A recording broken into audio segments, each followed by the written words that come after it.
My legal name is Alexis. After I had changed it, for some reason I started introducing myself as Alexis to men and Alex to women. I think it was a psychological thing. Like, maybe I did that because Alex has more of a dominating ring to it. I stopped doing it once I realized there was this weird internal struggle with my identity. Now I just go by Alex. If you ask me what my birth name is, I wouldn't tell you.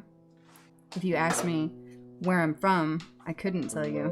I've moved nearly every year of my life, so home for me is being on the road. I have a specific regimen I go by every day.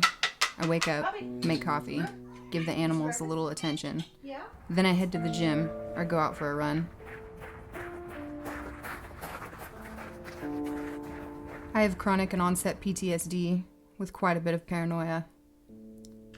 I struggle in social settings, so I'm very much a homebody. The only thing that really helps with my PTSD is art. I was lucky to find out when I did that painting really helps yield the scenarios on repeat in my head.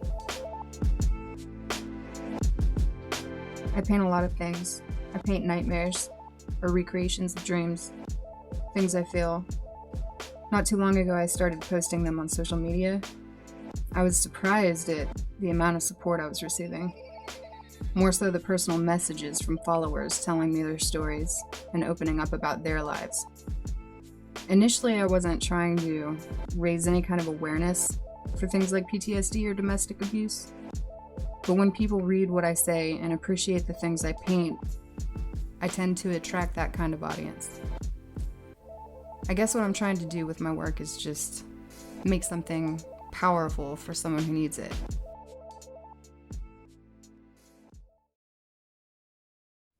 It can take days or weeks to finish a piece because I'm still facing harsh realities on paper. I don't sell my work, so at the end of the day, it's truly worth all the time I put into it for that one follower, the one that bursts into tears with a true understanding of the pain and experience presented in color. To be able to do that to someone with a piece of art, it's really no different than hearing a song that brings you to tears. It's just rare that it ever happens with art. I want to be an artist that can do that, bring that kind of emotion and healing to people.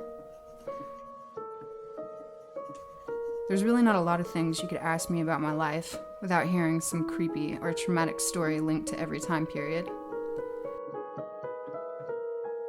I think that's why it's so hard for me to get on easily with most people. I'm not a surface person. Basic questions you could ask are intense for me. Pretty much anything with a who, what, where, when, and a why holds history that breaks my heart a little more every time I talk about it. But honestly, if I plan on having any kind of a future with a sustainable quality of life, then I need to tell my story. So if you ask me a question like, why am I an artist? You'd get one hell of a backstory.